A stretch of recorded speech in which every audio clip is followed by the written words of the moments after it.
Sinasabing ang kampo ng kasamaan ay makapangyarihan din.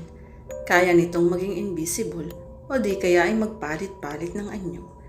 Ito ang malaking hadlang sa pag-iibigan ni Amaya at Gabriel. Umibig si Eleazar kay Amaya na gawang bihagi ng kampo ng kadiliman ng dalaga at itakda ang kanilang kasal. Paano maililigtas ni Gabriel ang dalaga sa mga kamay ni Eleazar kung ang lalaki palang karibal ay isang demonyong nagkatawang tao?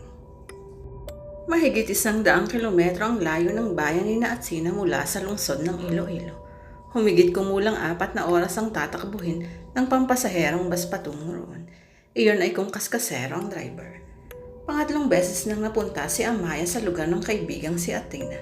Ito rin bali ang pinakamatagal na pamamalagi niya dahil tulad ng kaibigan, doon din siya magpa-practice teaching.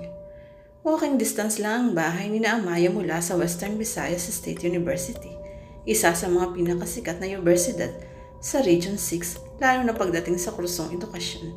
Dalawa silang magkakapatid. US Marine ang kanyang kuya at nakabase sa Amerika. Nang mag-grant ang petition ito para sa mga magulang nila, naiwang mag-isa sa Pilipinas ang dalaga. Third year pa lang siya noon sa kursong Bachelor of Science in Education.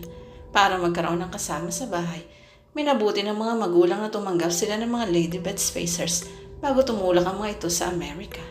Isa si Athena, katulad rin niyang BS student sa mga naging borders nila. Nang tumagal ay naging matalik niya itong kaibigan. Malapit na tayo sa inyo, diba, Athena? Galak na tanong ni Amaya sa kaibigan habang ang mga mata niya ay humahagod sa kagandahan ng tanawing nadadaanan nila. Malayo pa, Amaya. Nakapikit pa rin sagot ni Athena. Ha? I said malayo pa. Basta. Alam kong malapit na tayo. Giit ni Amaya at kiniliti sa tagiliran ng kaibigan. Paano mo natiyak na malapit na nga tayo? Ha? How sure you are na malapit na nga tayo? Natatandaan ko, basta namamaybay ang bus sa dabing dagat, hudyat na iyon na pumapasok na tayo sa kabayanan nyo. Oo na. Tumuwid sa pagkakaupo si Athena at iminulat ang inaantok pang mga mata. O tingin ko'y parang hindi ka napagod sa mahabang biyahe natin. Ha? Pinatukan ni Athena ang kaibigan. Bakit ba? Maang natanong ni Amaya. Kanina ka pa haka ng hadyan. Dumagiyata ako sa biyahe natin. Kinusot-kusot ni Amaya ang mga tenga. If I know na bigay ka kakamo sa lakas ng dagundong ng puso mo dahil after months of waiting, magkikita na naman kayo ni Kuya Gabriel. What? Aminin. Luka-luka. Sinabunutan ni Amaya ang nakatawang kaibigan at ginulo ang buhok nito. Dahil aircon ng bus, dinig ng lahat ang paghaharutan ng magkaibigan. Pati ang konduktor ay nawili ring panoorin ng dalawa, kaya huli na nang mapansin itong lalampas ng bus sa nakatalagang unloading area ng mga pasahero. Sumubsob pa ang magkaibigan sa likuran ng upuan ng biglang paghinto ng bus. Naku, nandito na pala tayo. Nabigla man ngunit hindi pa rin maawat ang tawa ni Athena. Tara na, Amaya. Hanggang makaibig sila ng bus ay hindi nagtaas ang mga mukha ang magkaibigan. Lahat kasi ng naiwang pasahero ay sinusundan sila ng tingin. Ikaw talaga. Kinurot ni Amaya sa tagiliran ng nakangiting kaibigan. O sana tayo? Anito na nagpalinga-linga sa paligid. Ang sabi rito sa text ni Kuya Gabriel, dito tayo sa waiting shed maghintay sa kanya. Papunta na raw siya rito. Pabalik-balik na binasa ni Athena ang message sa kanyang cellphone. Muling kumawag ang puso ni Amaya pagkarinig sa pangalan ni Gabriel. Sa totoo lang kaya siya nag-overreact kanina sa panadyo ng kaibigan ay dahil may katotohanan na iyon. Kailangan ba sila unang magkita ni Gabriel? Ano ang nakaraang taon? Dahil may mahalagang transaksyon ng binata sa city, hindi na nito ipinadala via Western Union ang monthly allowance ng nakababatang kapatid. Ito na mismo ang personal na pumunta sa boarding house para ibigay ang pera kay Athena. Nang ipakilala siya noon sa kaibigan kay Gabriel, pakiwari niya ay saglit na tumigil ang tibok ng puso na bigla namang bumilis ng kamayan siya nito. Parang isang malakas na agos ng tubig na pagkatapos harangan ay bigla rin pinakawalan. Nagkanobyo na rin siya nung high school days pero katuwaan ng paramaina sa barkada. Ordinaryo lang ang feelings niya noon pag nakikita sila ng nobyo. Pero ngayon ibang-iba ang lukso ng kanyang puso nang makita si Gabriel. Walang dudang na love at first sight siya sa binata. Para kasing si Piolo Pascual ang profile nito, pero moreno at matangkad si Gabriel kaysa sa kanyang idolo. Iyon naman ang gusto niya sa isang lalaki.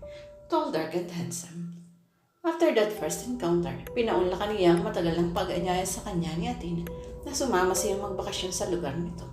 Unang paunlak niya ay noong 20th birthday ng kaibigan at ang pangalawa ay noong last All Souls Day.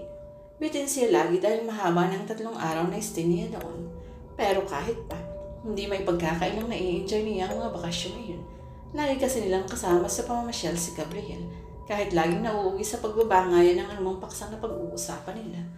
Kontento na ang dalaga basta makapagsalita lang ang tahimik at suplanong si Gabriel. Hoy Bingi, naririnig mo ba ako? Untag ni Athena. Bakit na naman ba? Naiinis na siya sa kaibigan. Kako tila may pinagkakaguluhan sa munisipyo. Inginuso ni Athena ang 2-story building sa di kalayuan nila. Sa main lobby ay nagsisimulang dumami ang kolumpo ng mga tao. Pilit namang hinahawi ng mga pulis ang mga nagigit-gitang osyoso. Oo nga no, bumalik sa realidad ang isip ng dalaga. Wala pa naman ang Kuya Gabriel mo. Halika tingnan natin kung anong nangyayari. Iyanapang iwi si Athena. Kinalas ang kamay ng kaibigang humihila rito.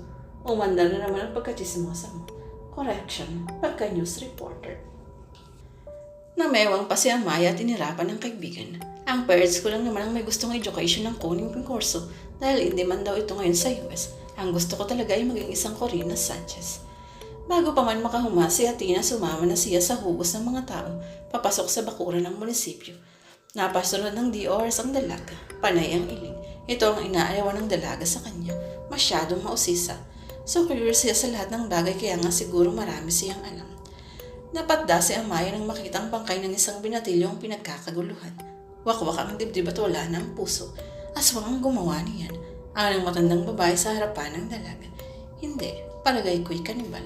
Sambot naman ang isang kabataan. Kung kanibal yan, di sana pati katawan ay kinain. Pagtutuwid ng isang lalaking may edad na. Oo nga, magkapanabay na sang-ayon ng mga meron. Hindi ba't ganyan din ang nangyari sa isang binatilyo nung nakaraang All Souls Day? Oo nga, kinuha rin ang puso at ang nobya ay ginahasa muna bago patay sa saksak.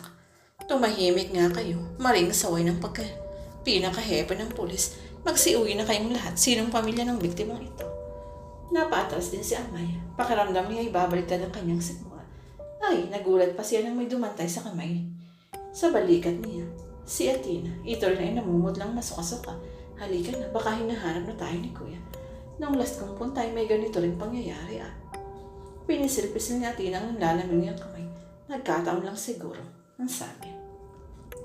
Paglabas ng gate ng munisipyo ay natanaw nila ni Amaya at Athena ang owner-type jeep na nakaparado sa tapat ng waiting shed. Ang malaking maletang diguling ni Amaya ay nasa itaas na at nakatali sa baggage carrier ng jeep kasama ng maliit nilang traveling bag. Nadagdagan ng kaba ni Amaya nang makitang nakatayo sa gilid ng jeep si Gabriel. Lalo itong pumisik sa suot na midnight blue polo shirt na pinalisan ng light blue maong pants. Ang slice with basketball shoes nito na white and gray combination ay turn na sa suot ding sports cap. Muli niyang hinago ng tingin ng binata. Bahagyang nakakuyom ang mga kamao nito at ginigitawan ng katamtamang lakay ng ugat.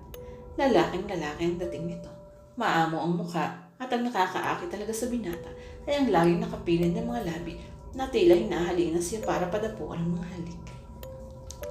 Saan kayo galing? Madilim ang mukhang bati ni Gabriel. Para ang ibong lumipad ang paghanga ni Amaya. Dyan lang kuya, nauutan lang sagot ni Athena. Inuna niyo pa ang pangusyoso at iniwang nakatiwang ang mga gamit niyo rito. Sandali lang naman kami kuya. Anong sandali? Mabuti at tumating ako agad. Kung hindi tinangay na ang mga bagahe niyo. Akala niyo ba sa syudad lang may magnanakaw? Litid ang ugat sa leg na paglitan niya ng binata. Napangiwi si Amaya. Ito ang pinaka-negatibong attitude na ayaw niya sa binata. Tahimik pero pag nakabuelo ay daig pa ang machine gun. Laging galit sa mundo. Kalalaking tao ay matarag. Nang nagkaroon din ng ganyang pangyayari noong nakaraang All Souls Day, ay grabe rin ang pang-uosyoso niyo. Hindi ba't muntik na kayong mapahamak na magka-stampede sa loob ng sementeryo? Sa uulitin bago kayo mang-osyoso, tiyakin yung hindi delikado. Paano pala kung nagbabarilan dyan kanina? Magre-reason out sana si Amayang would siniko siya ng palihim ng kaibigan. Napalunok ng di oras ang dalaga. May pangaanong ikinawit ni Athena ang wisik sa baywang ng kapatid. O siya. Walang nagtangkang bumasag ng katahimikan nilang tatlo habang tumatakbo ang sasakyan. Nagkukukot naman ang loob ni Amaya. Lagi na lamang bad mood ang isinasalubong sa kanya ni Gabriel. Kung sa bagay sinabihan na siya noon ni Athena na naging woman hater ang binata dahil na-trauma ito nang iwan sila ng ina. Dahil sa kahirapan, sumama raw sa ibang lalaki ang kanilang ina. Nasakta ng gusto ang kanilang ama. Naging irresponsable ito at nagpakalulong pa sa alak hanggang magkasakit at mamatay. Dinibdib ng gusto ng kanilang lola Veron ang nangyari sa nag-iisa at pinakamamahal na anak. Mula noon, madalas nang natutulala ang matandang babae hanggang unti-unting nawala sa tamang pag-iisip. Kailangan pa nila itong pabantayan sa kasambahay ng kapitbahay nila kapag nasa labas silang lahat dahil may suicidal tendencies ang matanda. Napukaw ang pagdidili-dili niya ng rough road na ang kanilang dinadaanan. Wala pang 1 kilometro ang layo ng bahay ni na Athena sa kabayanan pero dahil hindi simentado ang daan, inaabot ng 20 minutes ang biyahe nila. Ilang sandali pa ay nasa tapat na sila ng bahay. Ng bungalow type. Light blue ang pintura sa labas at orange naman ang bubong. May 3 silid at maliit na bakurang napapaligiran ng mga girls na bakod. Ako nang bahala sa mga gamit nyo. Mabilis na umibis ng jeep si Gabriel at inumpisahang kalasin ang tali ng mga bagahe. Cheer up, Amaya. We're home na. Masayang nagpatiuna nang bumaba si Athena. Mabigat ang loob na sumunod si Amaya sa kaibigan. Napalis ang simangot niya nang salubungin siya ni Alexa, ang bunso sa 3 magkakapatid. Welcome home, Ate Amaya. Bagyang niyakap ng dalagita si Amaya sabay halik sa pisngi ito. Lalo kaya't ang naguglo ngayon. Yes, may BF ka na. Nakangiting hula ng dalaga. Shhh! Dagling inilagay ng dalaga ang daliri sa mga labi at pagkuway nilingon si Gabriel, naabala pa rin sa pagdidiskarga ng mga bagahe. Secret nating 3 yan ni na Ate Athena. Nabungaran nila sa sala si Lola pero naabala sa panonood ng afternoon movie show ng isang sikat na TV network. Lola, narito na po ako. Masuyong nagmano sa matanda si Athena. Magandang hapon po, Lola. Magalang na bati ni Amaya sabay mano rin sa nakakunot noong matanda. Si Amaya Filiera po yan, Lola. Agap ni Athena. Yung best friend ko na may-ari ng boarding house na tinitirhan ko sa city. Pangatlong punta na po niya rito sa atin. Sabad ni Alexa. Yung lagi mong hinahanap at sinasabing matalino, maganda, may malasot lang balat, mabait at sexy na kaibigan ni Ate Athena. Nag-blush ang dalaga sa tila over-exaggerated na description sa kanya ng dalagita. Napatangu-tango ang matanda at pagkaway ngumitot. Ah, si Amaya, yung sabi niyo sa akin ay secret love ni Gabriel? Tagling tinakpa ni Alexa ang bibig ng matanda at nakangiting napatingin sa nakatawang si Athena. Alanganin naman ang tawa ni Amaya. Mabuti na lamang at kapapasok pa lang ni Gabriel sa loob ng bahay. Hindi nito narinig ang sinabi ng matanda. Automatikong naging formal ang atmosphere nila. Expected na yon eh. Si Gabriel ang tipong ayaw ng masayang kapaligiran. Hiyang sa laging napapanisan ng laway. Killjoy sa maikling salita. Masanay ka na sa kuya, Amaya. Akala mo galit pero natural niya iyan. Paliwanag ni Athena matapos silang maghapunan ng gabing yun. I know, pinrograma ko na sa kukote ko na pag naglita niya ang suplado mong kuya, tatahimik na lang ako para walang gulo. Nanunulis ang ngusong wika ni Amaya habang isang kinukuha sa maleta ang mga gamit sa pagtuturo. Next week pa ang start ng kanilang practice teaching pero mainam nang maihanda ang mga gagamitin ng maaga. O ba't kanina ka pa hindi kumikibo dyan? Sindak pa rin ako dahil sa nakita natin kanina sa munisipyo. Nagtataka rin ako. Parang ordinaryo lang sa inyo ni Gabriel ang krimen. Hindi nyo man lang pinag-usapan kanina. Ayaw kasi naming ipalam sa lola yun. Baka kasi kung ano-ano ang kababalaghan ang ikukomento niya tulad ng unang mga biktima. Alam na rin ni Alexa yun. Classmate niya sa hotel and restaurant services ang pinatilyong biktima. Nag-skip daw kahapon sa klase kasama ng girlfriend para mag-date. Parehong hindi nakauwi kagabi. Akala ng mga magugulang ay nagtanan sila. Pero kaninang hapon nga ay natagpuan ng bangkay nila sa tabing dagat. Ang girlfriend daw ay missing pa hanggang ngayon. Nabitiwan ni Amaya ang hawak na lesson plan at nalarmang napatingin sa kaibigan. Don't be afraid, my dear. Pag-aalo ni Athena. Hindi raw aswang o kanibal ang killer. Ayon sa investigasyon, mga Dorgasta uli ang suspect tulad nung nakaraang taon. Remember? Napatango ang dalaga. Pangalawang punta niya noong nakaraang All Souls Day lang. Sumama siya sa magkakapatid na dumaraw sa puntod ng kanilang ama. Pauwi na sala sila noon nang biglang nagkaroon ng komusyon sa hanay mo ng nagsasayahang kabataan. May minawawala raw na 2 nilang kasamahan, magnobyo. Naiwan raw nakaupo ang 2 sa ibabaw ng nicho habang nagsasayawan sila. Nang lingunin daw nila ito ay tamang-tama na nahulog sa kabila ng nicho ang magnobyo na parang may humila. Nang magpulasan palabas ang mga tao sa takot, sinalubong pa nila ni Athena ang mga ito para alamin ang nangyari. Kung hindi nakasunod si Gabriel, baka napahamak silang magkaibigan sa stampede. Umaga kinabukasan ay natagpuan ang mga bangkay ng magnobyo sa tabing dagat. Hubot-hubad ang dalagita. Pinagsalamantalahan muna bago sinaksak sa dibdib. Ang binatilyo naman ay wakwak ang dibdib at wala na ang puso. Saka ang lahat ng mga naging biktima ay pawang taga roon sa kabilang bayan. Ibig sabihin, taga roon ang mga durugista. Dito lang nila itinatapon sa amin ang naging biktima nila. Kalmante na ang loob ng dalaga nang humiga sa tabi ng kaibigan. Hindi naman threat sa kanila kung sakali ang killer. Gabi ito kung mambiktima at isa sa regulasyon ni Gabriel ang huwag lumabas ng bahay paggabi. Paano niyo pala natayak na secret lab ako ng kuya niyo? Pabulong na pagtatanong ni Amaya dahil sa kabilang kwarto lang natutulog si Gabriel. Kailangan pa bang i-memorize yan? Pabulong din sagot ni Athena. Kapag nandito ka, lagi naming nahuhuli ang panakaw niyang sulyap sa'yo. Uneasy, daig pa ang pusang di mapanganak. Napaka-irritable din when you are around. Of course, para matakpan ang totoong feelings niya sa'yo. Pag umuwi ka na sa city, lalong nakasimangot. Mukhasim. Pag nababanggit naman ang pangalan mo, umiiba ang hilat siya ng pagmumukha. Yung bang bumabagyo sa biglang sumikat ang araw. Hagik-hik ng hagik-hik si Amaya sa brutal na description ng kaibigan sa kapatid. Kaya nga kahit madalas siyang nasasaktan sa pakikitungo ni Gabriel, ay pinagpapasensyahan pa rin niya ang binata. Hindi ito totoong woman hater. Naging pessimistic lang ito kaya takot umibig. Isang lihim na inspirasyon sa kanya ang malamang secret love siya ni Gabriel. Tapos na silang mag-almusal at kasalukuyang nanonood ng balita sa TV nang dumating ang jeep ni Gabriel. Saan galing ang kuya? Nagtatakang tanong ni Athena sa dalagitang kapatid. Maaga pa ho siya umalis kanina.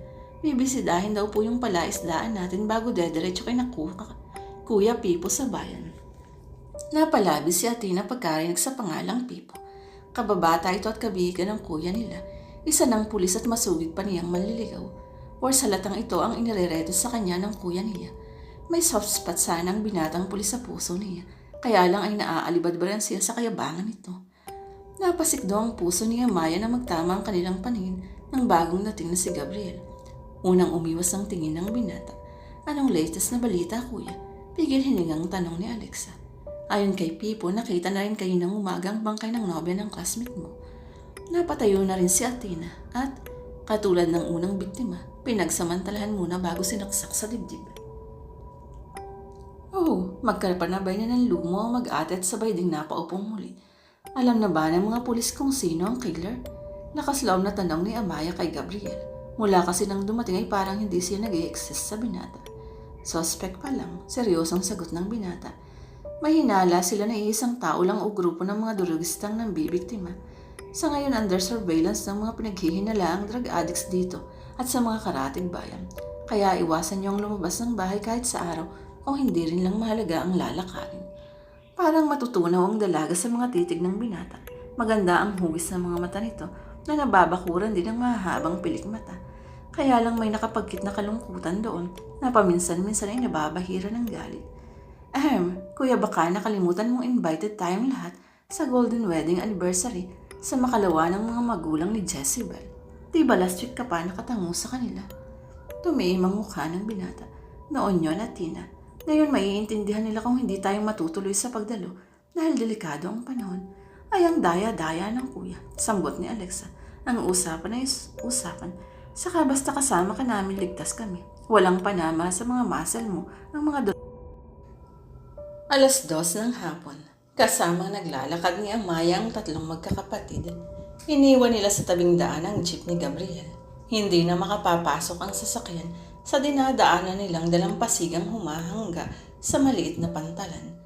Naghihintay sa kanila sa pantalan ng isang bangkang dimotor na maghahatid sa kanila sa bahay ni na Jezebel na nasa kabilang isla na kung tawagin na Isla Pula. Si Jezebel ay kababata ni Alexa. Nauna lang ito ng 1 taon sa dalagita. Nasa second year na ito ng kursong HRS sa isang vocational school na nasa kabayanan. Bagamat hindi maituturing na matalik na magkaibigan ang dalawa, walang imbitasyon si Jezebel na tinuturn down ni Alexa and vice versa. Naka-leggings ng light brown si Amaya at naka-t-shirt na puti na medyo hapit sa katawan. Bakat na bakat ang magandang hubog ng kanyang katawan. Beach sleevers ang kanyang panyapak, nakasuot ng dark shades at pang-beach na sombrero. Panay ang payong niya ng kamay sa mga mata dahil sa nakasisilaw na sikat ng araw. Kasi ba naman ayaw mo pang sumukob sa akin? Si Tani at Tina at inilapit ang hawak na payong. Ito man ay nakasuot ng kulay green na leggings na pinarisan ng maluwag na bulaklaking blouse. Sumukob na rin ang dalaga.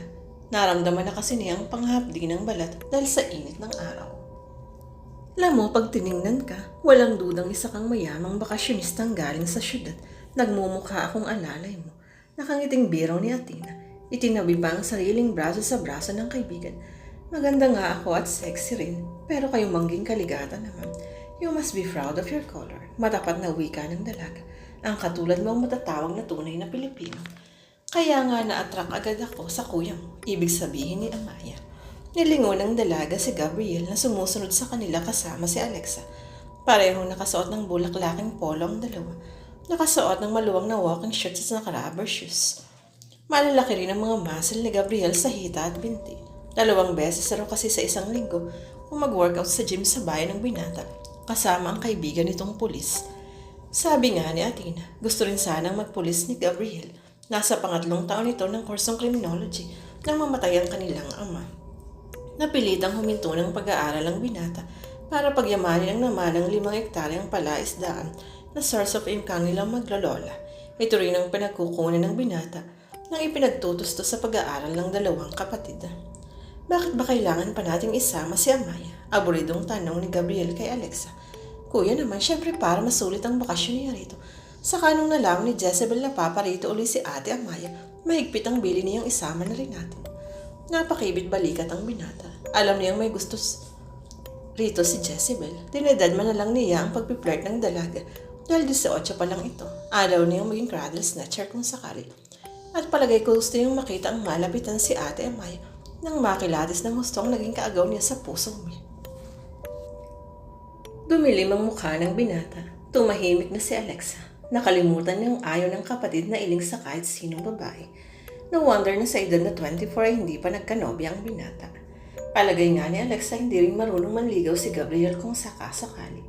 Naalala nito minsang pagbigyang magpiknik sa kanilang palaisdaan ng mga classmates sa HRS. Kinilig ang mga girls nang makita si Gabriel na agad ding na-turn off ng pagsupladuhan. Mahaba-haba rin ang nilakad nila bago marating ang maliit na pantalan. Mula raw na itanaw nila ang maliit na islang nababalutan ng mayayabong na punong kahoy. Maaaninaw nila ang malawak na palaisdaan sa bukana nito at maraming bangkang dimotor na ginagamit sa pangingisda. Sa likuran ng palaisdaan na malapit sa paanan ng mababang burol ay ang malaking bahay na gawa sa adobeng bato. Kahit sa malayo ay kitang-kila ang kulay pulang bubong nito. Doon hinango ang pangalang Isla Pula. Mayaman palang kaibigan mo, Alexa. Napapalatak na komento ni Amaya. Sila rin ba ang may-ari ng islang yan? Kaibigan lang daw ng itay niyang may-ari. Isang foreigner daw. Pinayagang i-develop yung mga angton ng isang bahagi ng isla. Dahil hindi naman nagre-renta. Mabilis ang asenso nila. Bakit hindi sa city nag-aral si Jezebel gayong kayang-kaya ng parents niya? Overprotective si Jezebel dahil unika iya. Ayaw nilang mawalay sa paningin ng anak nila. Saloni at Tina. Sinenyasa ni Gabriel ang bangkero kung pwede na silang sumakay. Okay na raw. Lika na at nang mapagang uwi natin mamaya.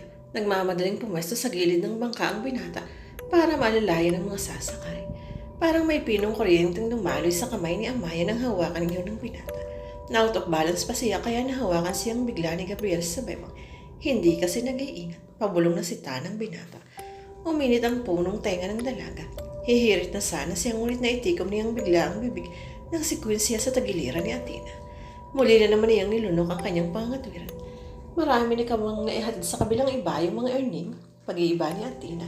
Hindi masyado earning, umurong ang ibang imbitado, lalo ng mga kabataan. Takot daw silang gumala ngayon dahil sa nangyayari. Kaya nga maaga kaming pupunta ngayon para makauwi rin agad bago dumilim. Paklinir, Gabriel. Sumimangot si Alexas tinura ng kuya niya. Kinutsaba pa naman niya si Jezebel na imbitahin din ang kanyang suitor na taga-kabilang bayan. Kung uuwi agad sila, tiyak na hindi sila magkakaroon ng chance na makapag-usap. Bantay sarado kasi siya sa kanyang kuya kahit nasa school nila. 15 minutes lang ay tinigal ng biyahe at sinapit na nila ang pantalan ng isla. Nasa dulo rito ng mahabang deck na humahati sa malawak na palaisdaan ni na Jezebel. Mula sa pintuan ng bahay na pula ay lumabas si Jezebel. Lumapad ang ngiti nito nang makita silang dumarating. Malalaki ang hakbang na sinalubong sila ng dalaga. Naglalaro sa magandang mukha nito ang ilang hibla ng buhok na nilalaro ng hangin. Naka-beach attire din ito. Kahit maluwag ang suot na walking shirt at bulaklaking blouse, maaaninag pa rin ang magandang hubog ng katawan nito. Hindi mapagkamalang 18 pa lang dahil malaking bulas. Humahabol ito sa kataasan ni Gabriel. May nadamang pinong selo si Amaya. Na-share na kasi sa kanya ng kaibigan na may gusto ang babae kay Gabriel at halatang botang-botang parents nito sa binata. May kalakihan ng bahay, 3 maluluwang na kwarto, living room at dining hall. Pero katamtaman ang mga muebles at iba pang gamit para masabing may kaya ang nakatira rito. Dinala sila ni Jezebel sa regular ng bahay. Doon na humanga si Amaya. Bumulaga sa kanilang malawak na hardin ang puno ng iba't ibang klase ng mga bulaklak at mga halaman. Sa pinakagitna nito ay isang kwadradong swimming pool at man-made fish pond na makikitaan ng iba't ibang klase ng isdang pang-aquarium. Sa bandang dulo naman ay ang nakahilerang 8 bahay kubo. Napagitna naman ngayon ng isang malaking social hall na gawa rin sa native materials. Isang inland resort na matatawag ang lugar na ito. Komento ni Amaya na ang mga tayo kanina pa napako kay Jezebel. Napagait na ni na Alexa at Gabriel si Jezebel. Habang naglalakad na kapit ang kamay ng babae sa bisig ni Gabriel. Paminsan-minsan inihihilig pa nito ang ulo sa balikat ng binata. Huwag buong dibdibin niyan. Saway ni Athena kung anong gawin ni Jezebel. Napansin niyan sa kuya. Bakit? Nagsiselos ba ako? Hay, denial queen. Masaganang handa naghihintay sa kanila sa social hall. Naglalakihang sugpo, pusit, alimango, lobster at iba't ibang klase ng mamahaling isda ang nakahaing ulam. May mga halamang dagat na paiba-iba rin ng luto. Mumahari ng soft drinks, beer at hard drinks. Mangilan-ngilan nga lang ang nagsipagdalo ng hapong iyon. Pero ma-forgets man o mapabagets, lahat ay naka-beach attire. Marahil request sa iyo ni Jezebel na pinakaunlakan naman ng mga magulang na sina Mang Anton at Aling Aida. May nirentahan pang video o machine ng mga celebrant para raw sa mga mahilig kumantang panauhong nila. Dama ni Amaya ang malugod na pagtanggap sa kanya ng mga celebrants. Maliman lang kay Jezebel na tila laging may sinusukat ng mga tingin. Bakit napakatanda na nila samantalang 18 pa lang si Jezebel? Talang tanong ni Amaya sa kaibigan habang kumakain na sila. Almost 40 na si Aling Aida nang magkaanak sila. Menopausal baby si Jezebel, kaya pala parang wala sa sariling bait kong kumilos. Mulong sa sarili ni Amaya. Muling tinapunan ng tingin ng dalaga si Gabriela na pagitnaan na ni Alexa at Jezebel. Panay ang higikik ng huli habang kumakain sila.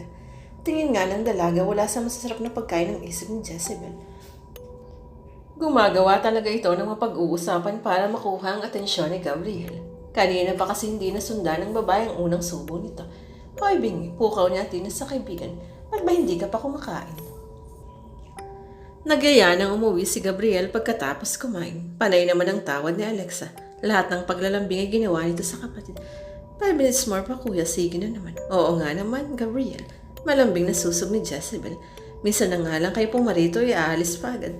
Pumayag ka na alang-alang sa itay at inay. Minalingan ni Gabriel ang mga celebrants. Abalaan mga ito sa pag-i-entertain ng mga bisitang kaedad nila. Pinagbigyan uli ng binata ang pakiusap ng kapatid. Isa pa mabait naman sa kanila ang mag-asawang Anton at Aida. Minsan nga ibinigyan pa siya ng maraming fingerlings ng matandang lalaki. Dahil kinapos siya at wala nang mabilhan ng pandagdag sa kanyang palaisdaan. Nagre-renta lang dati ng palaisdaan si Mang Anton. Nang makalipat sila sa Isla Pula at umansenso ay hindi pinagdamot nito sa mga kalugar ang biyayang tinatamasa nilang mag-anak. Naging matulungin ang mag-asawa sa mga humihingi ng tulong. Malimit na nilang ipagamit ng libre ang inland resort para pagdausan ng prayer retreat ng mga estudyanteng galing sa iba't ibang paaralan mula sa neighboring towns nila. Napakunot noon si Gabriel nang mahagip ng paningin ng isang lalaking tahimik na nakaupo malapit sa bar counter. Kahit nakaupo, tansya niyang mataas ang lalaki, malaking tao, parang pang-artista ang profile. Naalarma ang binatang nang makitang si Amaya ang matamang pinagmamasdan ng lalaki at tila hinuhubaran ito sa tingin ng dalaga. Nakuha ang atensyon niya nang may kumanta sa video okay machine, isa sa mga bithitang bagets, ala Andrew yung forma. Malakas ng palakpakan sa palim ng mga kabataan nang marinig ang introduction ng isa sa mga sikat ng kantang rap, ang Kabit. Nang bumanat na kumantang rapper ay nahawa na rin sa kasiyahan ang matatandang bisita. Nakahiyaw na rin sila sa mga kabataan. Biglang naalala ni Gabriel ang lalaki. Nang muli niyang tingnan, ay wala na ito sa kinauupuan. Biglang kinabahan ng binata. Hindi pa nangangalahati ang kanta ay niyaya niyang umuwi ang tatlong babae. Matapos magpaalam sa mga celebrants, ay nagpalutiunan ng lumabas ng inland resort ng binata. Tawad pa kuya, wala pa namang alas 6. Mangiyak-iyak ng sumunod si Alexa. Pinaunla ka na kita kanina, Alexa. Matigas ang tinig, Gabriel. Hindi maipinta ang mukha ng dalagita habang naglalakad sila patungong pantalan. Panay pa ang dabog nito habang inugulo ang buhok. Hay Alexandra, tumigil ka sa kaartehan mo. Baka akala mo hindi ko alam na trying hard rapper na yan ang maniligaw mong nakatira sa kabilang bayan. Nagtatanong ang mga matang napatingin ng dalagita sa kapatid. O ba't ko alam, marami akong spice sa school niyo. Kuya naman, mabait naman. May lambing na sa tinig ng dalagita. Sinabayan pa sa paglalakad ang kapatid at ikinawit ang bisig sa bewang nito. May kaya ang parents nun. He's already second year in marine engineering at gwapo rin tulad mo. O di ba okay? Alin ang okay dun? Huminto pa si Gabriel. Ang kaliwang tenga niyang pinutakti ng hikaw. Ang galaw na parang kinoryente. Ang boses na makabasag pinggan. O ang buhok niyang parang nakakita ng multo. Hindi napigilan pa. Alas 3 ng hapon ang huling klase ni Amaya sa 4th year high school. Ito ang unang araw ng kanilang practice teaching sa alma mater ni Athena. Kung susumahin, halos kalahati ng klase nila ay nauwi sa pagpapakilala ng dalaga sa kanyang sarili and vice versa. Halatang nagpapakita ang mga boys sa kanya. Ang natitira pang oras ay naigugol sa pagdidiskusyon tungkol sa 4 na naging biktima ng serial killer. Nagpatianod ang dalaga sa mga estudyante niya. After all, interesado talaga siyang makinig lalo na pag ganitong controversial issues. Hubot-hubad ang mga babaeng biktima mo. Pinagsamantalahan muna bago saksakin sa dibdib. Pagkukwento ng pinakadaldalera ng klase. Ba't ganun? Parang woman hater ang killer. Nandidiring komento ng pinakapilyo sa boys. Sana nilalaso na lang niya ang bibiktimahin. Mas masakit ang saksak, diba? Sa palagay, ang tatay ko na iisa lang ang killer kasi hindi naman daw ginagang rape ang mga biktima. Saba ng daligitang pulis ang ama. Pero wala pa rin masabing ite kung bakit ang mga lalaking biktima ay kinukuha ang puso. Dahil aswang ang salarin, pagkukuro ng girls, hindi nga raw, sagot din ng mga boys. Silence. Saway ng binatilyong may suot na makapal na reading glass. Kung hindi aswang, palagay ko manyak na aswang ang killer. Tawa na ng lahat, tumawa na rin ang dalaga. Labasan na, kasalukuyang hinihintay ng magkaibigan ang kanilang sundo sa labas ng gate ng eskwelahan. How's your first day of teaching, Amaya? Exciting and frightening, Athena. Same here, kinikilabutan ako sa kwento ng mga estudyante kong nakatira sa tabing dagat. Doon malapit sa pantalan patawid sa Isla Pula, may narinig daw silang mga panaghoy paghating gabi. Siguro yun din ang tinutukoy ng isa kong estudyanteng nakatira rin malapit doon. Sambot ni Amaya. Yung una raw ay noong nakaraang All Souls Day. Kinabukasan na rin nakita ang bangkay ng unang biktimang Magnobio. At ang pangalawa ay noong gabi prior ng ating pagdating kinabukasan. Nakita pa natin yung bangkay ng binatilyo sa munisipyo, diba? Diyos ko, pag ganit parang gusto ko nang magpapalipat sa city for my practice teaching. Athena, sira, akala ko ba ay matapang kang news reporter? Oo nga pala, ako nga pala si Corina Sanchez. Kwadrado ang ngiti ng dalaga. Oh, nariyan na si Kuya Gabriel. Muling kinabahan si Amaya hindi sa takot kundi sa kilig na laging nadarama kapag kasama ang binata. Mauna na kayo ng Kuya Amaya, nag-text si Alexa. Daanan ko na lang daw siya sa school nila. Malapit lang dito. Mamamalengke pa kami. Ganun ba? Huwag ka nang sumama sa amin, Amaya. Hindi bagay ang beauty mo sa palengke. Sumama ka na sa kuya. Ipapasyal ka raw na yan sa palaisdaan. At ubiling sumakay ang dalaga sa jeep. Naiinis siya sa kaibigan dahil hindi agad sinabi ang kanilang lakad.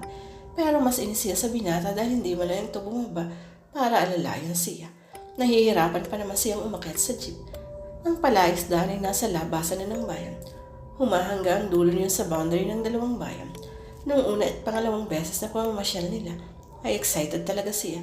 Pero ngayon medyo kabado siya dahil lumalaganap ang serial killer. Teka nga pala, ba't ba naisipan mong ipasyal ako sa palaisdaan? Lakas loob na niyang tanong sa walang kibong binata.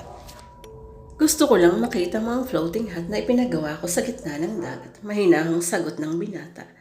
Gumaan ang pagkaramdam ng dalaga. Lihim siyang nanalangin na sana ay magparamdam na ng pag-ibig ang binata.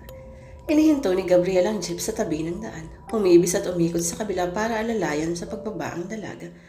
Lalakarin na lang natin papasok ng palaisdaan. Muling kinarayanta ang kamay ng dalaga. Ang lambot-lambot ng palad ng binata. Parang hindi nagtatrabaho sa palaisdaan.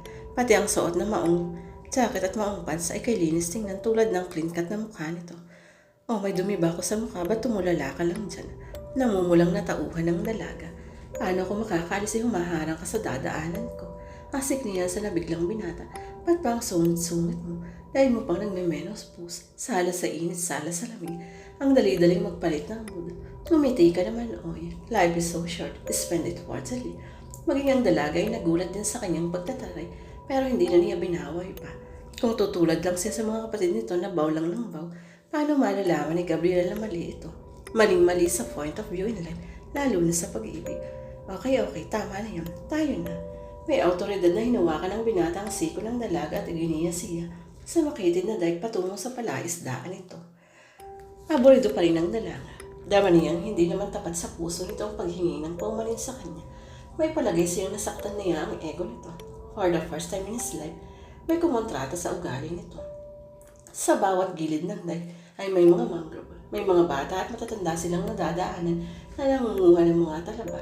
Baka sa mukha ng mga ito ang dinaranas na kahirapan. Marami ang tulad nila na nasakdlak sa sobrang kahirapan. Ani Armour na patimbagang, hindi lang dito kundi maging sa buong Pilipinas. Napabuntong hininga ang dalaga. Narinig na niya ito noon. Alam niya ang umpisa ito ng mahabang litanya ng binata tungkol sa kalagayan ng bansa. Ayon sa survey, kalahati ng populasyon ng Pilipinas ay nakatira sa rural area na ang pagsasaka at pangisda ang pinagkukunan ng ikabubuhay. Pagpapatuloy ng binata. Pero ang agricultural sector ang napapabayaan ng gobyerno dahilan upang maraming taga-probinsya ang mag-migrate sa Manila. Kaya hayon si squatter ang magsak ng marami. Di lang sa hirap na sadlak pati sa bisyong nakasisira ng buhay. Hindi lahat ang nasa gobyerno ay tiwali. Depensa ng dalaga habang ipinagpapatuloy ang paglalakad. Maraming government projects na rin ang napapakinabangan ng mga tao ngayon. Huminto sa paglalakad si Gabriel at hinintay ang dalaga. Tulad mo, anang dalaga na magtama ang kanilang paningin. Nakapag-loan ka ng walang collateral kaya agad mong natubos ang nakasanla niyong palaisdaan. May ibinigay pang libreng technical assistant about fishing sa iyo ang gobyerno. Kahit na, kung susumahin mas nakikinabang ang mga nasa gobyerno sa proyekto nila. Animoy nagtatalumpating wika ng binata. Pero hindi rin naman sana iasa lahat ng gobyerno ang pag-ahon sa hirap ng taong bayan. Madalas sa hindi, kaya naghihirap ang tao dahil na rin sa resulta ng mga mali niyang desisyon sa buhay. Tulad mo, kaya ka nabubuhay sa lungkot dahil takot kang umibig. Kasalanan ba nilang ipanganak silang mahirap? Oo nga, tama ka nga, sang-ayon ng dalaga. Minabuti niyang huwag nang kontrahin ng binata at baka masira na naman ang mood nito. Minsan lang ang pagkakataong ito na silang dalawa lang, baka maglakas loob na itong manligaw sa kanya ngayon. Makukontento na siya ngayon sa pahaging lang. Malayo nang nalalakad nila nang tumigil sa paglalakad si Gabriel. Lumingon ito sa kinaroroonan ng iniwang sasakyan. Lumingon din ang dalaga. Nakita niyang may isang puting kotseng nakaparada sa tabi ng jeep. Nakabukas ang bintana ng driver's seat. Nagulat pa silang bigla siyang hapitin sa bewang ni Gabriel at bahagyang niyakap. Pero agad din siyang minitiwan ito nang makitang umusad na palayo ang kotse. Sino ba yun? Naguguluhang tanong ng dalaga na ang mga kamay nakasalikop sa bewang ng binata. Parang namukhaan ko siya. Isa siya sa mga dumalo ng wedding anniversary sa Isla Pula. Alin doon? Yung nasa bar counter ng social hall. Imposibleng hindi mo siya nakita. Nakaupo siya paharap sa atin. Mangilan-ngilan lang ang dumalong may edad noon. Puro pa yata mga suki sa palengke ng mga celebrants. Eh yun naman, tila nasa mid-30s lang. Kahit nga malayo ay halata mong pang-artista ang kagwapuhan. Napatingbaga ang binata nang marinig ang sinabi ng dalaga. Kaya nga hindi na niya binanggit ang lalaking iyon sa mga kasamahan. Ayaw niyang bigyang puwang na maagaw ang atensyon sa kanya ni Amaya. Alam kasi niyang parehang sulyap nito sa kanila ni Jezebel. Iyon ang dahilan kaya hinayaan niyang dumikit-dikit si Jezebel. Ibig niyang tiyakon kung magsiselos nga ang dalaga sa kanya. Kinulas niya ang mga kamay ni Amaya sa bewang. Halika na, umuwi na tayo. Gustong himatayin ng dalaga. Ma-excited pa naman sana kung makita ang bago mong project. Nakapagtataka na nung balik agad ang magandang mood ng binata na hindi na kailangan ipulupot pa ang mga kamay niya sa bewang ito tulad ng ginagawa ni Natina at Alexa. 40 metrong tulay na gawa sa kawayan ng dadaanan nila bago marating ang bahay kubo na ipinagmamalaki ni Gabriel kay Amaya. Mga balusters na gawa sa kawayang may mga sanga na hanggang bewang ang dingding nito. Octagonal ang kwarto na may built-in na upuan sa bawat side na gawa sa pinutol na puno ng niyog. May kwadradong tablang mesa sa gitna at sa tabi nito ay man-made na ihawan. Tamang-tama ang lugar sa mga gustong mag-picnic. Feeling romantic si Amaya. Sila lang ni Gabriel ang naroon. Kanina pa nga nagrarambulan ng mga dahil sa dibdib niya. Suspense na suspense siya sa maaaring mag-take place between them. Malakas ang hangin, di ba? Panimula ni Gabriel. Oo, nilalamig nga ako. Hindi malamig. Pagtutuwid ng binata. Mainit ang simoy ng hangin. Yun ay dahil patuloy na pag-iinit ng tubig dagat dahil sa global warming. Nahulog ang balikat ng dalaga. Kung patuloy na lalala ang global warming, mga nganib na malipol ang lahat ng nabubuhay sa karagatan, ang resulta ay malalang tagutom. Tama ka riyan. Nagkaroon ng pag-asa ang dalaga para makuha ang atensyon ng binata. Pamilyar siya sa problema ng mundo tungkol sa global warming, ang pag-init ng globo. Ang isa pang masapang epekto ng global warming ay ang mabilis na pagkatunaw ng mga bundok ng yelo sa buong mundo. Ang tubig na nanggagaling doon ay pumupunta sa dagat at kung hindi ito mapipigilan, lulubog sa tubig ang maraming lugar kasama ng ilan dito sa Pilipinas.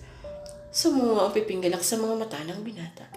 Tama, at ang paglitaw ng mga hindi pangkaraniwang sakit tulad ng Ebola, hantavirus at iba pa, ang pagtindi ng mga kalamidad tulad ng bagyo, tagtuyot at heatwaves ay dahil din sa pag-iinit ng globo. Kailangang seryosohin ng mga leader sa buong mundo ang mga proyekteng pipigil sa paglala ng global warming. Dahil kung hindi, darating ang araw na wala nang mabubuhay sa mundong ito. Magiging huli na ang lahat para sa mga susunod pang henerasyon. Oo nga, dapat mabilis ang pagkilos nila laban sa polusyon at deforestation. Tulad mo, kailan ka pa kikilos kung wala na ako rito? Naninganin niyang sabihin kay Gabriel. Napasinghap si Amaya na muli siyang kabigin ng binata at mahigpit na akbayan. Nang tingalay niya ito'y wala sa kanyang paningin kundi sa puting kotse na nasa daan, nakasalukuyang papalayo na. Umuwi na tayo. Matigas na sabi ng binata. Bahagya pang itinulak si Amaya palayo sa kanya. Muntik na out of balance ang dalaga. Muntik na niyang bigyan ng gasamang sampalang binata sa mga pinaggagawa nito. Ano bang nangyayari sa iyo? Ba't ba takot na takot ka sa lalaking nasa kotse? Maang natanong ni Amaya. Hindi ako takot. Basta umuwi na tayo ngayon din. May hinala kang iyon ng killer na puno ang dalaga. Ang itsura ngayon na parang dugong hugaw. Napakagwapo at napakadesenteng tingnan. Malay mo kung yun palang may-ari ng pinakamalawak na palaisdaan sa buong probinsya ng Iloilo. Nang hahamak ka, no? Hinahamak mo ako dahil 5 hektarya lang ang palaisdaan ko. Oh my, ikaw may sabi niya at hindi ako. Habang pauwi pa kay Wally ng dalaga, ito na ang pinakamalamig na nakamamatay na katahimikang mamamagitan sa kanila ni Gabriel. Akala niya maiibang atmosphere nila ngayon sa mga naunang pamamasyal nila roon. Hindi pala. Anumang topic ang pag-usapan nila ay magkasalungat sila ng opinion. In short, nasa negative side si Gabriel samantalang siya ay nasa positive side of the coin naman. Mangiyak-ngiyak na siya sa inis. Parang gusto na niyang magsisi kung bakit si Gabriel pa ang natutunan niyang mahalin. Ang lalaking ito na may maamong mukha, ngunit may nagbabagang salita. Para itong Arctic Ocean na itinuturing na air conditioner ng mundo. Pero dahil sa mabilis na pag-init ng globo, ay nababawasan din ang kakayahan nito. Kaya kinabukasan ay kumalat na naman sa buong bayan ang panibagong malagim na balita. Muling nabulabog ang buong high school campus. Mama Maya, may nakita na namang bangkay ng isang dalaga sa tabing dagat, pero doon sa kabilang bayan, pagre-report ng dalagitang pulis ang ama. At hindi na ito nagkataon lamang. Sabad ng binatilyong nakatira sa tabing dagat, may narinig na naman kaming panaghoy kagabi, parang doon uli galing sa Isla Pula. Tama, doon nga daw yun galing, sabi ng mga kaibigan kong nakatira malapit sa maliit na pantalan. Wait a minute, class, sansala ng dalaga.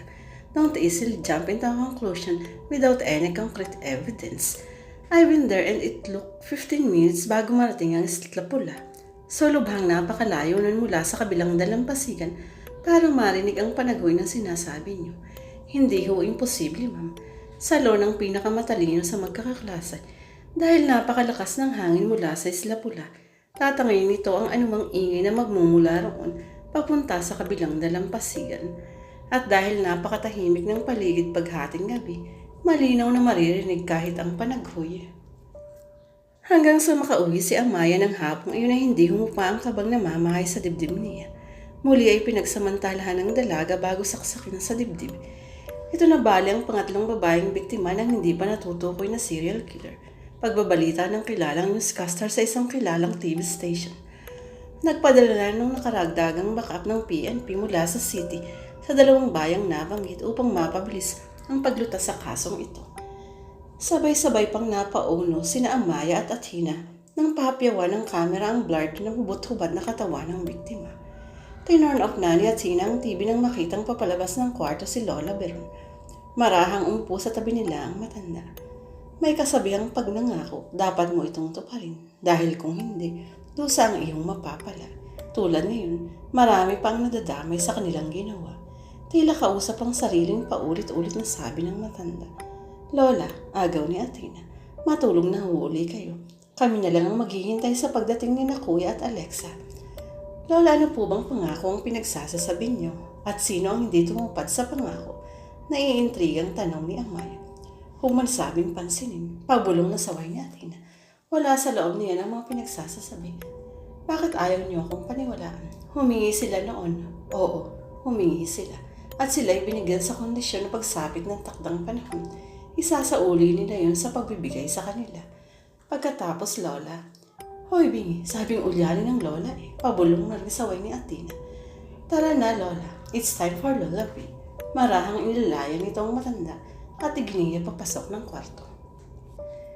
Ilang sandali lang ay dumating na rin ang magkuya. Huling sinusundo sa bayan ng Dalagita dahil hanggang 6 ang hands-on nito sa computer subject. Parang haunted town ngayon ang itsura ng bayan natin na Ate Athena. Alas 6 pa lang ay wala ng mga taong gumagala sa daan.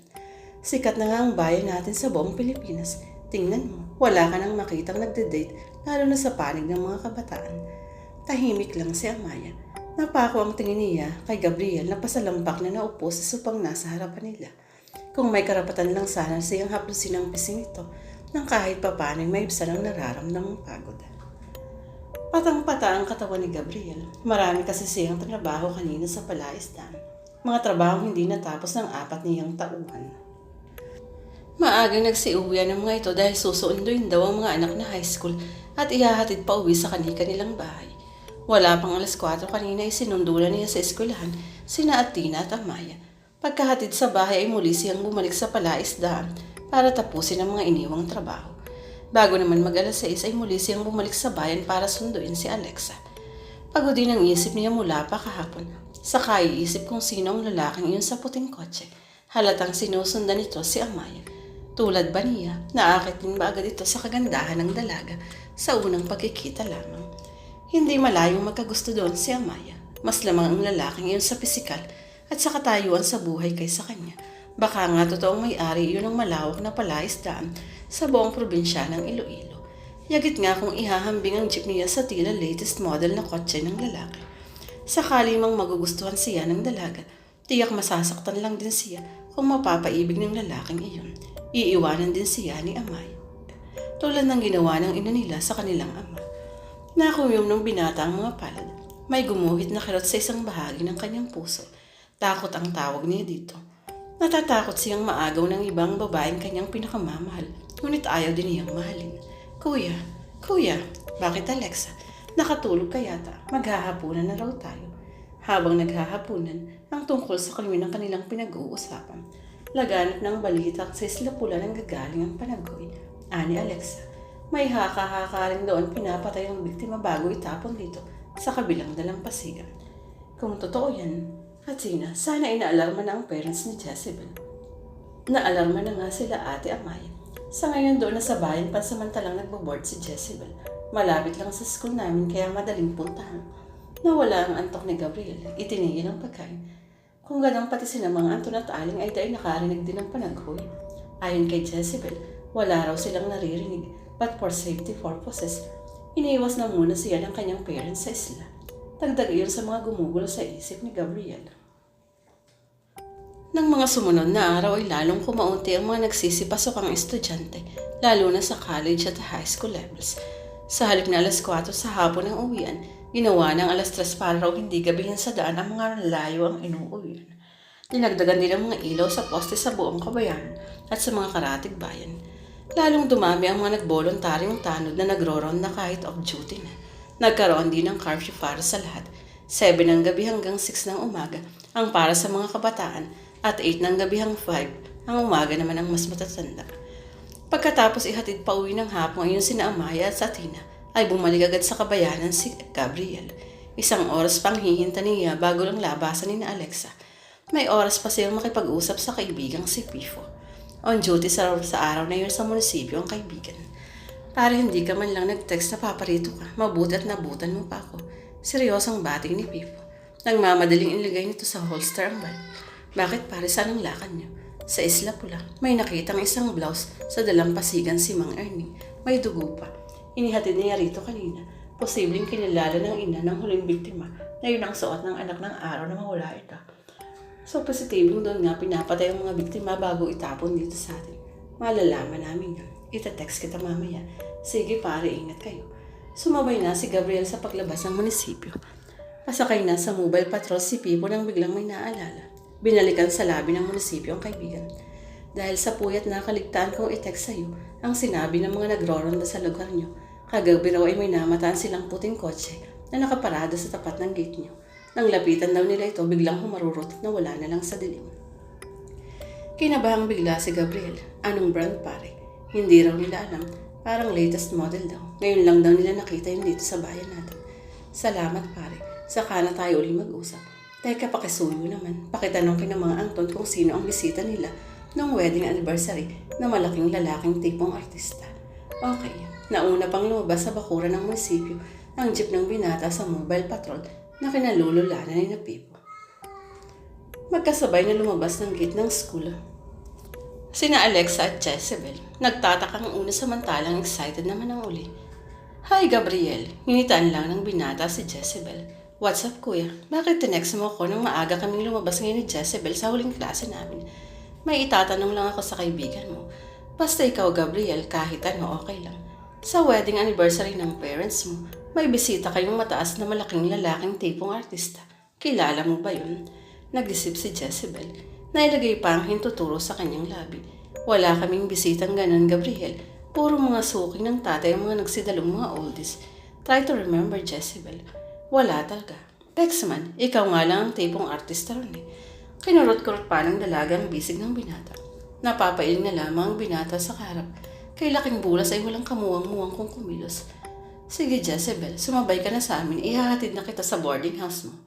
Dadaanan lang naman na yun pa uwi sa amin. Tuwang-tuwa naman ang dalaga. Inunahan pa sa front seat si Alexa.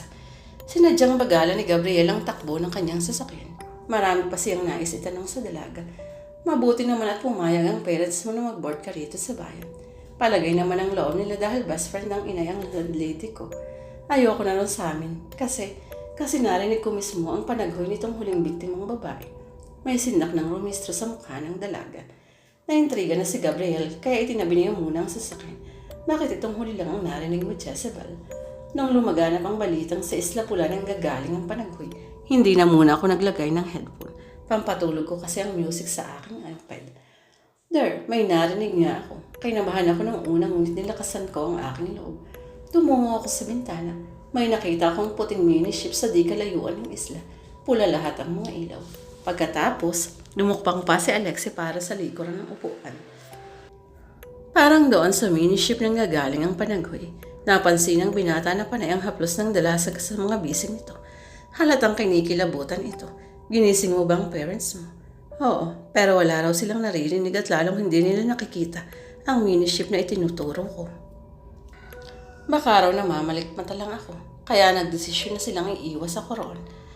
Ako nang nagpupumilit, Gabriel. Ayoko na roon, takot na ako. Sino ang nagbigay sa'yo ng iPad? Ani Gabriel na ginagap ng palad ng dalaga para maibisan ang kaba nito.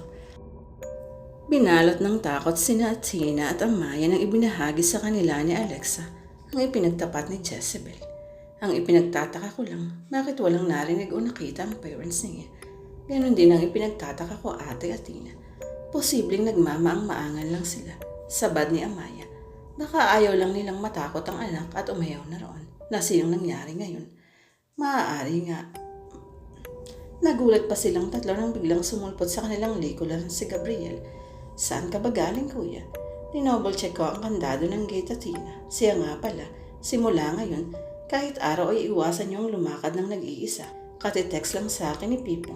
Ayon sa investigasyon nila, nahukay ng aso ni na Jezebel sa likod ng Inland Resort ang blouse ng huling biktima. Tinangay daw ng aso at pinaglaruan malapit sa pantalan.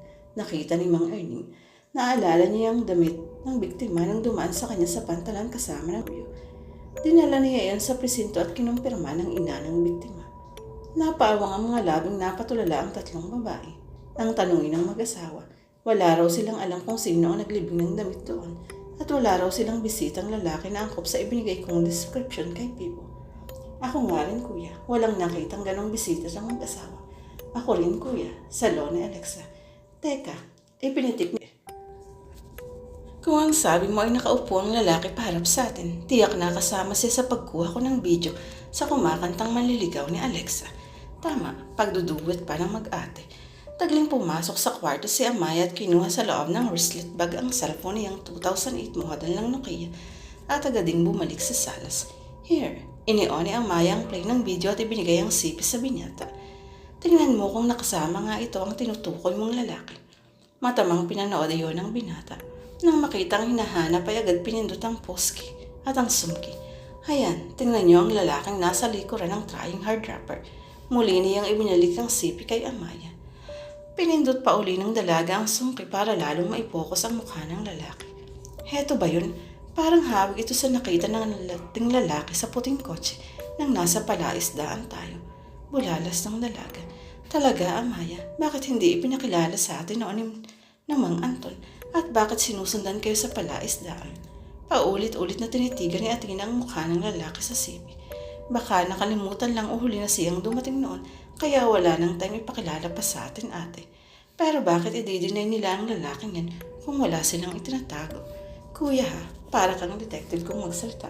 Huwag mo i-underestimate ang kuya ate Athena. Nakatatlong taon yan sa criminology.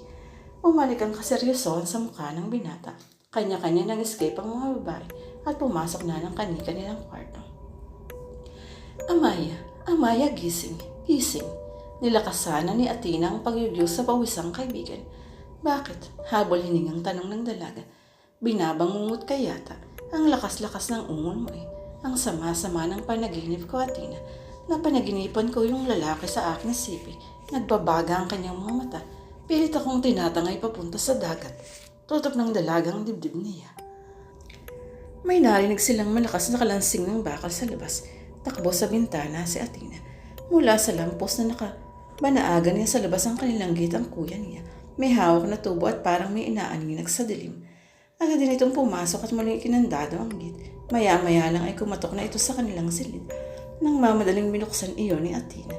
Ano yung inaaninag mo sa labas kuya? Panas niya yung tanong.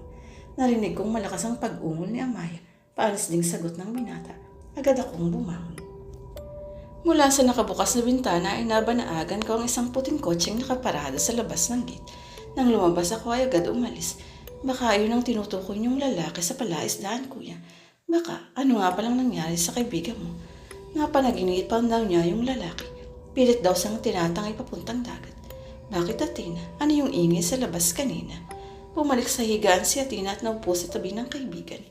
Mga nagro-ronda, humingi ng pambili ng kape tinapay, di ba kuya? Pagkakaila ni Athena. Oo, sige, matulog na kayo ulit. 3:00 pa lang ng madaling araw. Utos ni Gabriel. Gulo ang isip ng binata nang bumalik ng sariling silid. May pangamba itong nararamdaman para kay Amaya. Sino ang lalaking iyon? At ano ang pakay nito kay Amaya? May connection ba ang presensya nito kanina at bangungot ng dalaga? Umaga na. Ginising ng isang tawag sa sipi si Gabriel. Mula iyan kay Pipo. Hello pare, anong balita? Nawawala sa boarding house si Jezebel, pati ang kanyang landlady. Ang sabi ng mga boardmates niya ay kayo ang huling kasama niya kahapon. Hindi ba nakatulog dyan sa inyo kagabi? Hindi, inihatid lang namin siya kahapon at umuwi na kami. Bakit niyo siya hinahanap? May inasay na nagmamatsyag sa kanya, ganun din sa parents niya sa isla. Baka sakaling may makuha kaming lead na makapagpabilis sa kalutasan ng kaso. Baka nakatulog ang mga bantay at hindi napansing umuwi si Jezebel sa Isla Pula. Tumawag kami sa 2 Coast Guard na naatasang magbantay sa paligid ng isla. Wala raw ni isang bangkang dumaong roon. Simula na mag-imbestiga kami kahapon. Ang mga parents ni Jezebel, hayon tarantang-taranta nung malamang nawawala ang unika iha nila. Pare, pwede ka ba ngayong umaga? May mahalagang bagay lang akong ibabahagi sa iyo. Pwede, sa bahay ka na dumiretso mamaya. Off duty ako ngayon. Paglabas ng kwarto ni Gabriel ay agad siyang sinalubong ng kinakabahang si Alexa. Kuya, nagsipag-text sa akin ng mga classmate namin. Nawawala raw si Jezebel at ang landlady niya. Balita nga, ang mabuti pa siguro ay huwag ka na munang pumasok ngayong araw. Plano ko nga mag-absent ngayon kasi natatakot akong baka ako na ang susunod na mawawala. Nagulat pang magkuya nang mapansin kanina pa pala nakaupo sa sopa at nakikinig sa kanila si Lola Beron. Iyon na ang ganti sa pagsira nila sa kanilang pangako. May kabang wika ng matanda. Hindi rin nakahuma, maging sina Athena at Amaya na kanina pa pala nakatayo sa pintuan ng silid nila. Lola, pakinilaw nga po ng pag nagsasasabi niyo. Tinabihan ni Athena ang matanda. Ngayon lang niya totally pakikinggan ang sasabihin nito. Si Jezebel, kukunin siya ng mamang nakatira sa dagat, pero sumira sila sa kanilang pangako. Anong pangako? Sino ang sumira ng pangako at sino ang mamang nakatira sa dagat? Kumunot na ang matanda, umiling-iling. Sino nga bang pinag-uusapan natin? Si Jezebel po, Lola, si Jezebel. Iritado na si Athena. Oo nga, si Jezebel, yung Serena. Sabay na pabuntong hininga ang apat. Matapos ihatid sa school sina Athena at Amaya ay dumiretso na agad si Gabriel sa bahay ng kaibigang pulis. Anong seryosong hangin nagtaboy dito sa napakaseryoso kong kaibigan? Panunod ni Pipo. Nasa sala siya ng bachelor's pad type na bahay. Napakaseryosong bagay itong sasabihin ko sa iyo. Umupo na si Gabriel sa silang nasa gilid ni Pipo. Naroon man kagabi ang puting kotse pare. Malakas ang kutob kong si Amaya ang pinupunti rin. Mahinala rin akong may kinalaman siya sa serial killing na nangyayari ngayon. Napakaseryosong bagay ngayon dahil sangkot ng pinakamamahal mong babae. Hindi ako nakikipagbiro ang Pipo. Relax, pikon talaga to. Gawan. Ang 3 biktimang babae pawang pinagsamantalan at may saksak sa dibdib. Ang 2 binatilyong biktima naman ay pareho rin kinuha ang mga puso. Then, look Pipo, ang pagpatay sa kanila ay pamamaraan ng mga satanic sects and they offer sacrifices to their gods. Kung sa bagay yan din ang initial result ng investigasyon namin. Pero kailangan pa namin ng karagdagang proof para patunayan ang aligasyon. Yan, may ipinapagtapat sa amin kahapon si Jezebel pare. Tiyak kong may kinalaman yun sa kanyang pagkawala. May naisip akong paraan para mapatunayang involved dito ang parents niya. Ganito ang gagawin natin. Ibinahagi ng binata ang plano sa kaibigang pulis. You can't be serious, bulalas ni Pope. Kailan ba ako nagbiro? Di ba lagi akong seryoso? Biglaan ang naging desisyon ng principal na ikansila ang class sa hapon ng araw na iyon. Kanina pa tinatawagan niya at sinang-sipin ng kuya niya para sana ipalam na pwede na silang sunduin ni Amaya ngunit unreachable ito. Baka naiwan sa floating hut ang sipin niya at nasa palaisdaan siya ngayon. Paano yan Athena? 11 pa lang. Ayokong maghintay tayo ng 4 na oras dito para sunduin ang kuya mo. Try ko pa uling tawagan. Mahigpit ang bilin na antayin talaga natin si Rito. Mag-commute na lang tayo. Araw naman at maraming tao. Ako nang bahalang mag-reason out sa kuya mo mamaya. Hinila na ni Amaya ang atubiling kaibigan. Sumunod na sila sa hugot sa mga estudyanteng co-teacher palabas ng school campus. Tagsa ang tricycle sa labas. Marahil napag-alaman ng mga ito na suspended ang klase sa hapon. Kaya hindi na sila naghihintay pa sa terminal. Sumakay na agad ang magkaibigan sa unang tricycle na pumarada sa pat nila. Mama, ba't ho dito tayo dumaan? Doon sa kabilang daan pa uwi sa amin. Si Tani at Tina, nang salip na kumanan ay kumaliwa ang tricycle sa kantong palabas ng kanilang bayan. Ihahatid ko lang sa labasan sandali itong isa kong pasahero. Babalik na lang tayo agad, sagot ng rider. Sakalang napansin ng magkaibigan ng isang lalaking nakabakrate. Ba't ho kayo kumuha ng iba yung kinontrata na namin kayo? Kabadong tanong ni Amaya. Bilang pinaharurot ng driver ang minamanay ng tricycle. Mama, ihinto mo, ihinto mo. Pasigaw ng utos ni Athena, sabay hawak sa isang braso ng driver at niyugyug ito ng malakas. Umekes-ekes ang takbo ng tricycle. Muntik pa itong mahulog sa malalim na kanal kung hindi agad nakapag-brake ang driver. Tarangtang bumaba ng tricycle ang magkaibigan ngunit hindi na nila. Alas 11 pa lang ng umaga ay nasa Isla Pulan na sina Gabriel at Pipo. Kinontrata nila si Mang Ernie na balikan sila bago mag-alas 2 ng hapon para makabalik sa bayan si Gabriel. Susunduin pa kasi niya sa eskwelahan sina Amaya at Athena. Sa bandang likuran ng isla sila dumaan nang hindi sila makita ng nagpapatrol ng mga Coast Guard at ng mga tauhang mangingisda ni Mang Angton. Mabagal ang kanilang paglalakad dahil masukal sa gawing iyon ng isla. Ang hawak na tubo ni Gabriel ay siyang pinapanghawi nila ng mga sangang humaharang sa kanilang dinadaanan. Kinakabahan ako sa plano mo ito. Ani Pipo na sumusunod sa likuran ng kaibigan.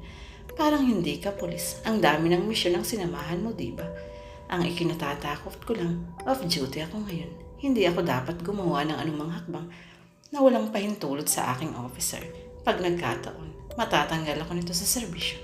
Huwag kang mag-alala, sagot kita kung sakali. May kakilala kang general na tutulong sa akin. Wala, pero kung matanggal ka, doon ka sa pilaisdaan ko magsiservisyo.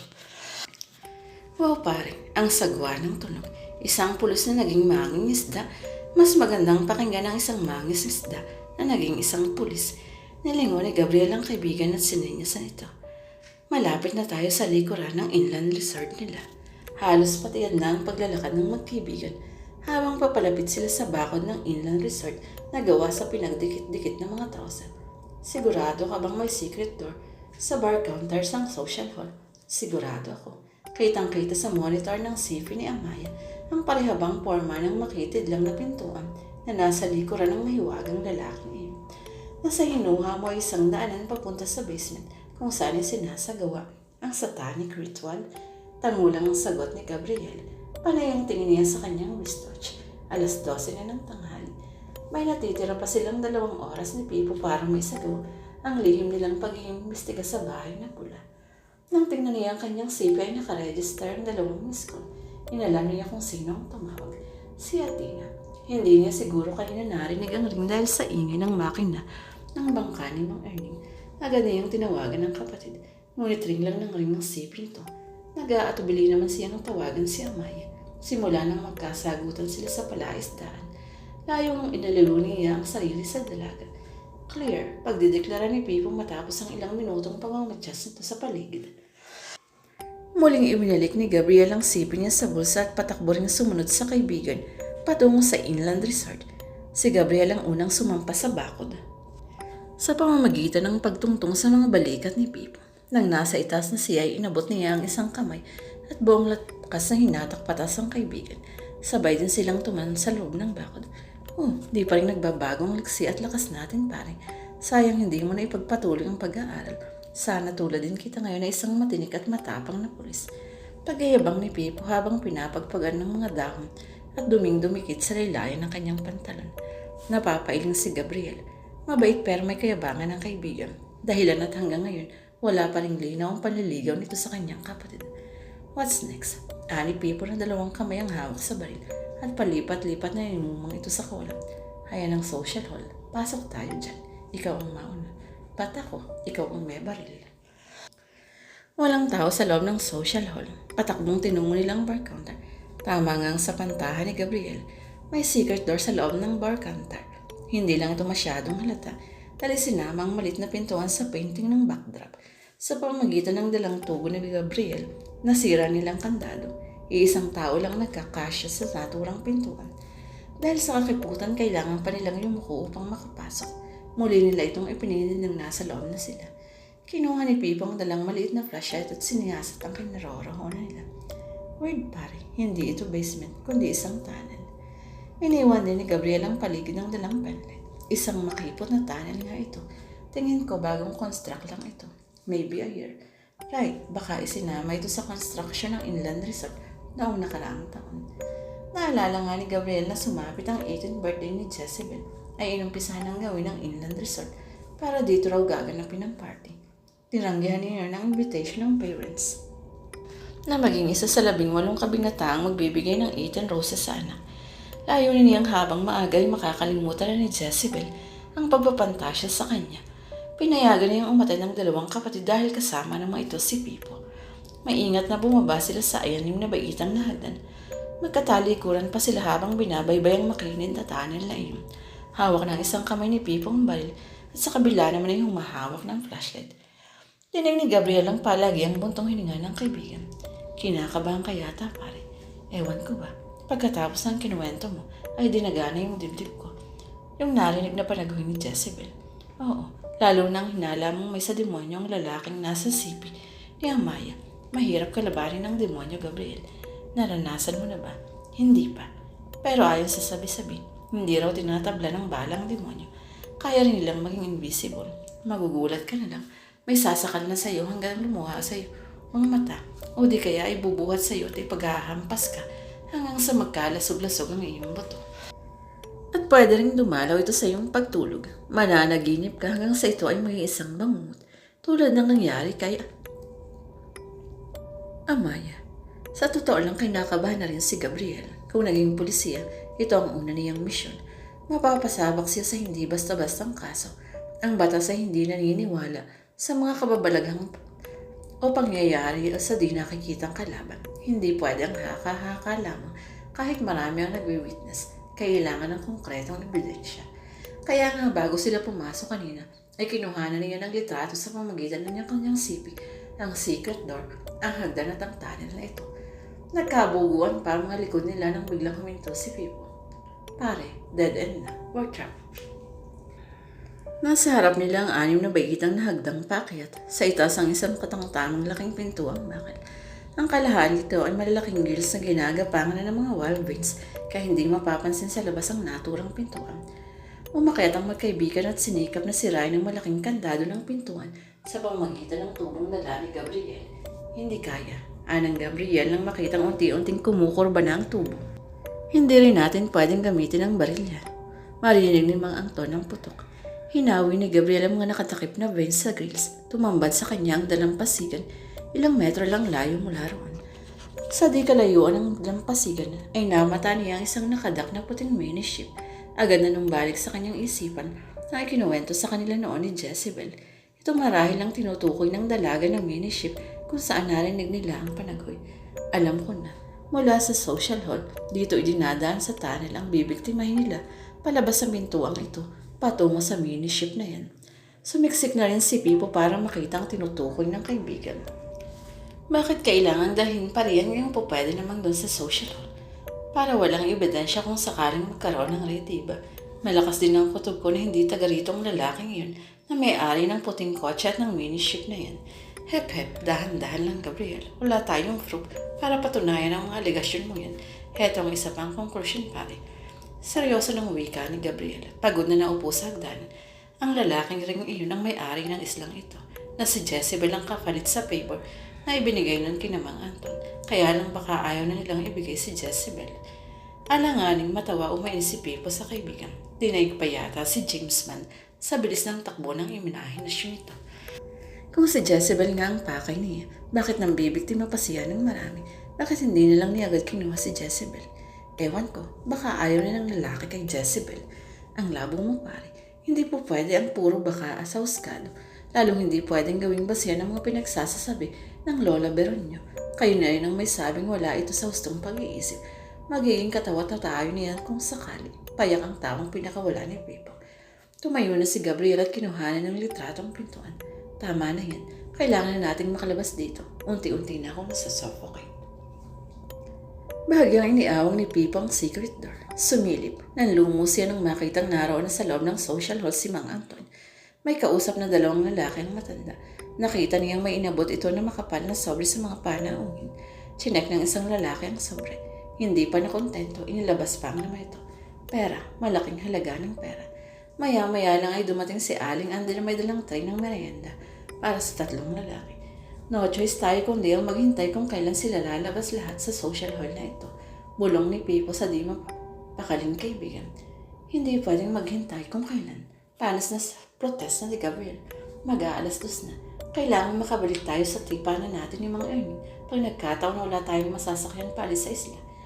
Relax Gabriel. Ideya mo ito lahat kaya dapat mag-relax kang makaisip ka ng magandang paraan para makalis tayo rito nang walang nakakaalam. May sarcasm sa boses ni Pipo. Pinahid niya ang gamunggong pawis sa kanyang noo. Magkahalong tension at suffocation na kanyang nadarama ng mga sandaling yun. Okay, balik tayo sa dulo ng tunnel. Kahit papano ay may hangin pumapasok sa labas. Mahinang sabi ni Gabriel at nagpatiuna na siyang maglakad. Muli silang sumilip sa pinto ng rehas. Nakita nilang nasa tabi na ng miniship ang motorboat ng mga Coast Guard at tinilagang magbantay sa paligid ng Isla Pula. Mali ka sa mga spekulasyon mo pare. Nakangiting wika ni Pipo. Kung may mga bad bagays ang nasa miniship, sana ay nagkargulo na. Humingi na sana ng backup ang mga kasamahan kong lula ng motorboat na yan. Tahimik lang si Gabriel. Nag-aalala na siya. Walang susundo kina Athena at Amaya sa school. Kinuha niyang muli ang sipi sa bulsa ng maong pants. Muling tinawagan si Athena. Ngunit busy ang linya nito. Unang natauhan si Amaya nang hilakbot siya ng matuklasang nakagapos pareho ang mga paa at mga kamay ni Lani at Tina. Binasalan pa ang kanilang mga bibig nang hindi sila makasigaw. Patagilid siyang nakahiga paharap sa kaibigan. Umuuga ang kanilang hinihiga ang tablang sahig. Malakas ang andar ng bangkang dimotor na kinalululanan nila. Iniikot niya ang paningin, makulimlim ang paligid. Puro mga ulap ang kanyang nakakita. Nasa gitna sila ng dagat. Lanlamig ang buo niyang katawan. Sino ang nagpakidnap sa kanila? At saan sila dadalhin ng dalawang lalaking ito? Pumigit siya nang makitang papalapit ang isang lalaki. Marahil uusisain ito kung natauhan na sila. Ilang sandali muna ang pinalipas niya bago muling iminulat ang mga mata. Nakaupo na uli sa tabi ng nagdadrive ang naturang lalaki. Hindi ito ang mga kumidnap sa kanila kanina. Matitipro ang mga katawan nito. Sigurado rin niyang hindi ito mangingisda. Natawag ang pansin ng dalagang may umilaw sa loob ng bulsa ng blusa ni Tina. Cellphone iyon ng kaibigan. Sa bulsa pa nito na ibalik ang sipi kanina at hindi sa baga. Hindi niya maririnig ang ringtone dahil sa lakas ng ingay ng makina. Pero kumpirmado niyang may tumatawag sa sipi dahil tuloy-tuloy ang pag-iilaw ng monitor nito. Nabuhayan siya ng loob. Baka si Gabriel yan. Agad siyang tumagilid patalikod sa kaibigan at sinikap niyang nakagapos niyang kamay na kunin ang sipi. Dahil nanginginig ang mga kamay sa nervyos, nabitawan pa niya ang cellphone. Hindi siya nawala ng pag-asa. Muli siyang humarap sa kaibigan para makita kung saan banda ito bumagsak. Nang matansya ay muli siyang tumalikod at nagmamadaling kinapa ang mga kamay ang sipi. Nang mahawakan ay pumikit siya at nag-concentrate. Nang matiyak na nakapwesto na sa answer key ang sipi, ang hintuturo agad niya iyong pinindot. Sa isip ng dalaga, imposibleng mawawaan ng caller kung anong klaseng ingay ang maririnig nito mula sa andar ng makina at lalong imposible rin maintindihan ito na nasa panganib sila na Tina sa mga sandaling iyon. Ngunit magbabaka sakali siya dahil naniniwala siyang walang imposible sa iyo. Hello, Athena. Hello. Napalakas na ang boses ni Gabriel. Sinenyasan ni Pipo ang kaibigan na hinaala ang boses at baka may makarinig sa kanila sa labas. Muling tinignan ni Gabriel ang monitor ng CP niya. Confirm na na-receive ng kapatid ng kanyang call. Pero nagtataka siya dahil hindi naman ito sumasagot. Puro andar lang ng makina ang kanyang naririnig mula sa kabilang linya. Napatingin si Gabriel kay Pipo ng senyas ng sinitong lumapit at sumilip sa pintong rehas. Dali-daling tumalima ang binata at sumilip din. Nakita niyang may dumarating na bangkang din motor papalapit sa miniship. Nilampasan nito ang miniship at pagkatapos ay umikot sa kabilang side na kubli na sa paningin ng magkaibigan. Tiyak nilang huminto ang bangka sa kabila dahil hindi na nito nakita muli. Mulang natuon ang atensyon ni Gabriel sa kanyang sipi na nasa tapat pa rin ng kanyang tanga. Hindi pa rin napuputol niya. Narinig niya nagminor ng unting-unting namatay ang andar ng makina. Pagkatapos ay may narinig siyang mga yabag at boses ng mga lalaki. Ikaw na ang bumuhat niyang isang babae at ako naman itong para kay amo. Ba't ba biglang umayaw si amo sa ipinagkasundo sa kanya na anak ng katiwala? Di ba ang tagal daw niyang hinintay ang babae yun? Wala nang maraming satsat. Ikarga na natin sila. Yun lang at unti-unting humihina ang mga boses at mga yabag. Namumut lang di makahuma si Gabriel. Pare hoy, tinapik pa ni Pipa ang pisngi ang kaibigan. Nang hindi pa ito tumitinag ay hinablot na niya ang hawak na sipi at pinakinggan ito. Putol na ang linya. Lobat. Lula ng bangkang iyon, sina Athena at Amaya, bulalas ni Gabriel. Ha? Ipinakidnap sila ng mahiwagang lalaki. Agad na hinablot ni Gabriel ang sipi sa kaibigan. Kailangan makalabas na tayo rito ngayon din. Hindi kita maintindihan. Patakbo ring sunod sa kaibigan si Pipo. Hindi tayo pwedeng dumaan dyan sa secret door. Mabubuko tayo ni Mang Anton. Kaya nga dito tayo dadaan. May hinala akong kasabwat si Mang Anton sa lahat ng ito. Dama ang labis na pangamba at galit sa boses ni Gabriel. Mabilis ang mga kilos niya.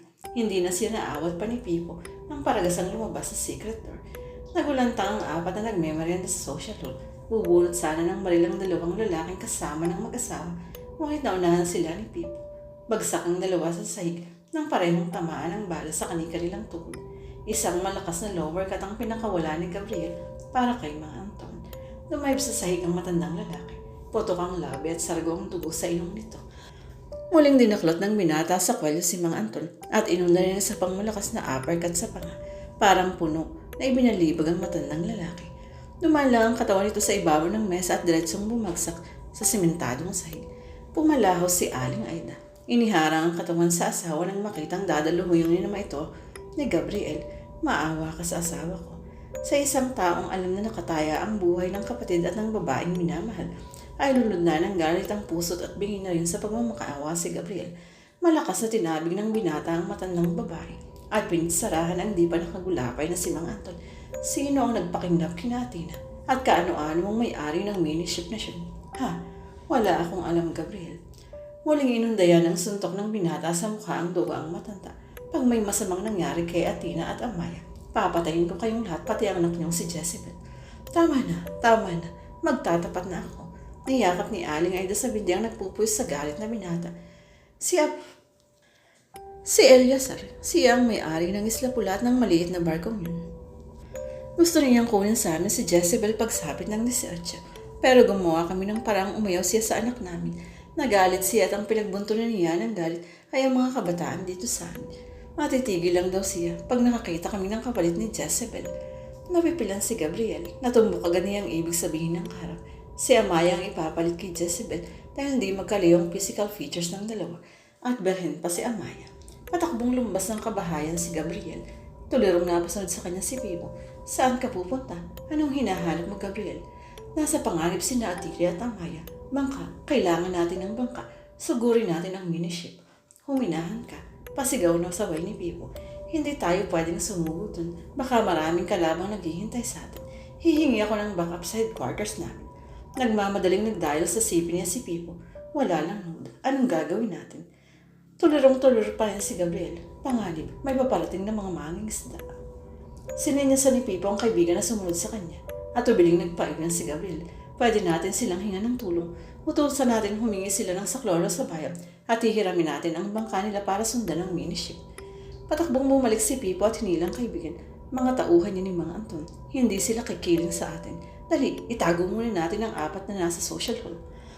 Linaan nila sa lakas para may kulong ang 3 lalaki sa loob ng tunnel kasama ang walang malay na si Aling Aida. Pagkatapos ay nagdudumali silang lumabas muli sa social hall. Muli silang dumaan sa itaas ng bakod ng Inn Resort at patakbong pumasok sa masukal na gubat. Si Mang Ernie na lang ang pag-asa natin. Ani Pipo na hindi rin alintana ang tumatamang maliliit na sangang humaharang sa kanilang dinadaanan. Sana naghintay pa rin siya sa atin hanggang ngayon. Hindi na alam ni Amaya kung saang parte ng miniship siya naroon. Bago sila ilipat kanina mula sa bangka, ay nilagyan ng mga piring ang mga mata nila ni Athena. Minabuti niyang magkungunwari pa rin walang maray nang mapakinggan ang pag-uusap ng mga abductors nila. Sino ang ipinagkasundo? Sino ang sumira ng kasunduan? At anong klase mga tao itong may hawak sa kanila ngayon? Lahat ng narinig niya ay related sa mga pinagsasasabi ni Lola Veron. Kung ganun, hindi nawawala sa sarili ang matanda o kaya nag-uulyanin na. May palagay ang dalaga na dahil sa sobrang depression sa pagkamatay ng anak, nagkaroon ito ng isang uri ng sakit na related sa depression disorder.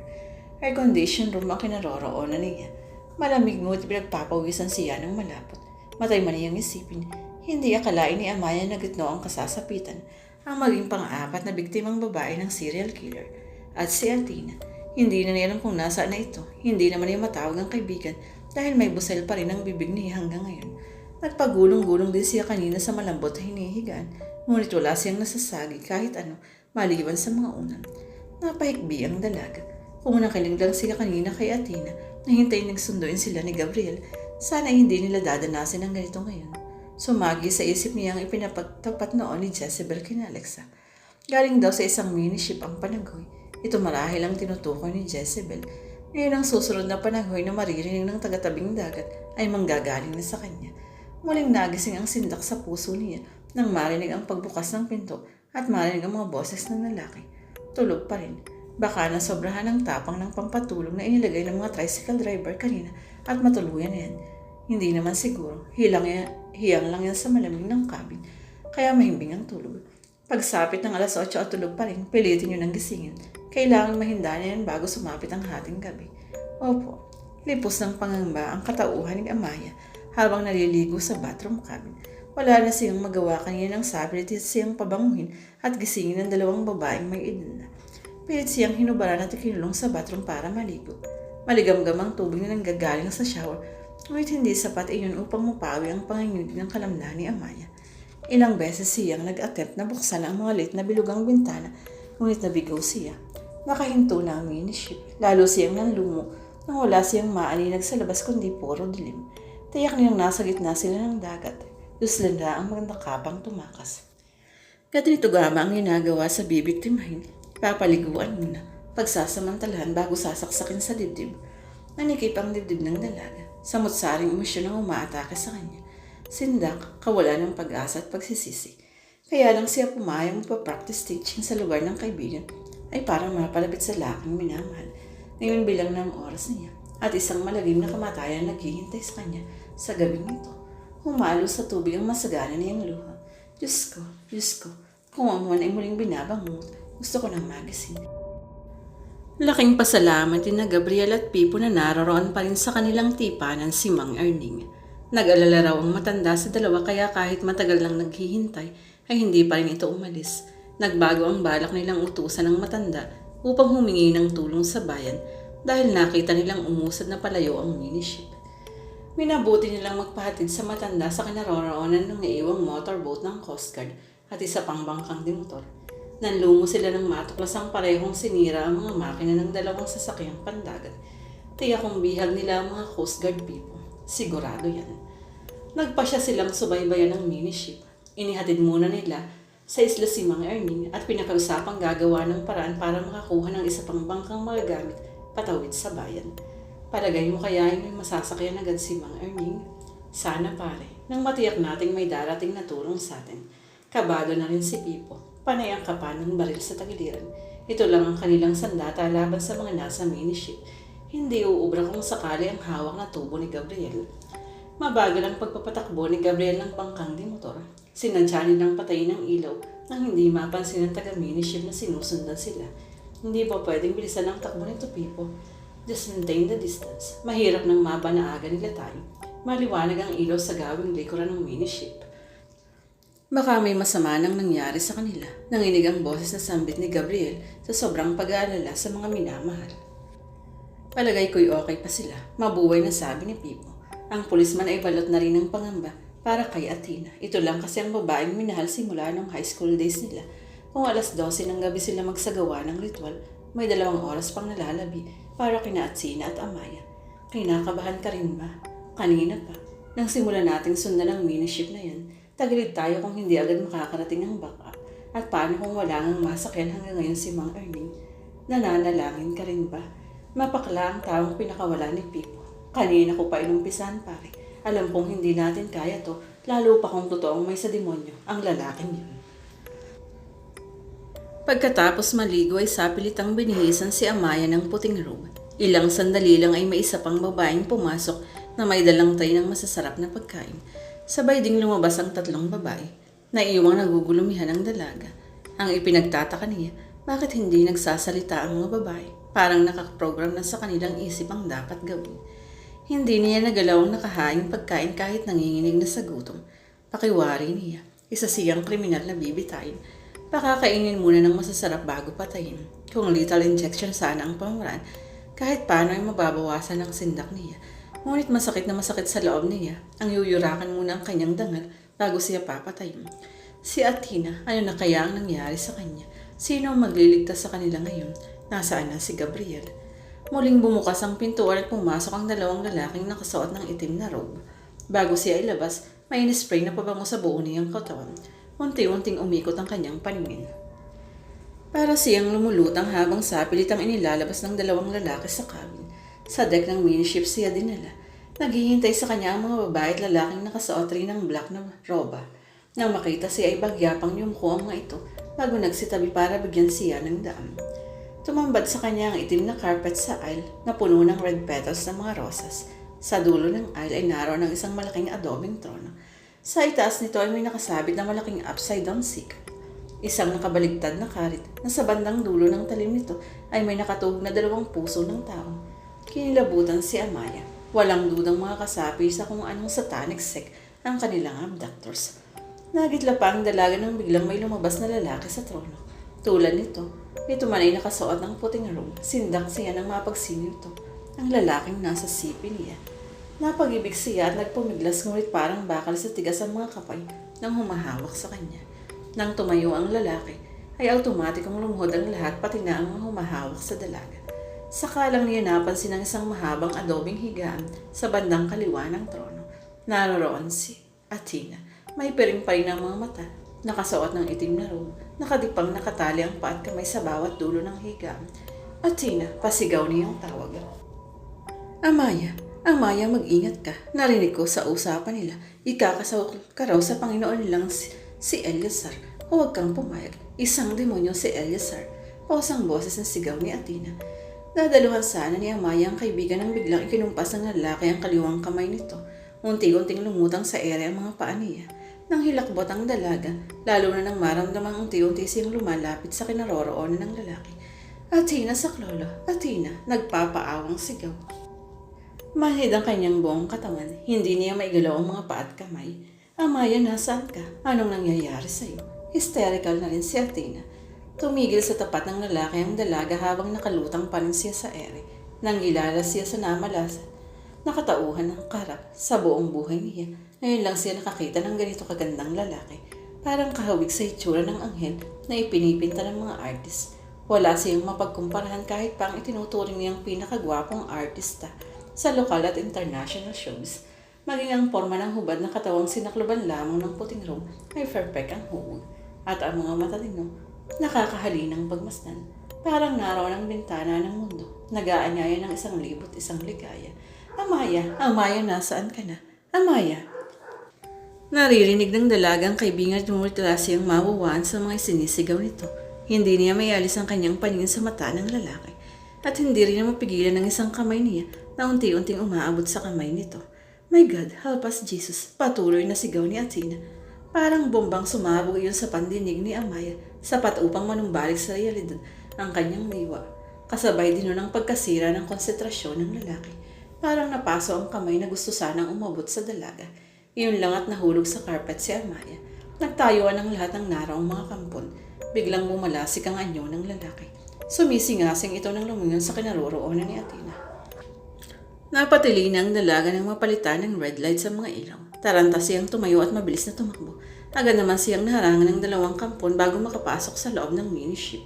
Nagpapalag siya. Salit-salitang pinagsisipa ang mga humahawak sa kanya. 2 kampon pa ang dumalo at buong higpit na hinawakan ng 2 niyang paa. Wala na siyang magawa pa ng patihaya siyang itaas at muling ibinalik sa deck.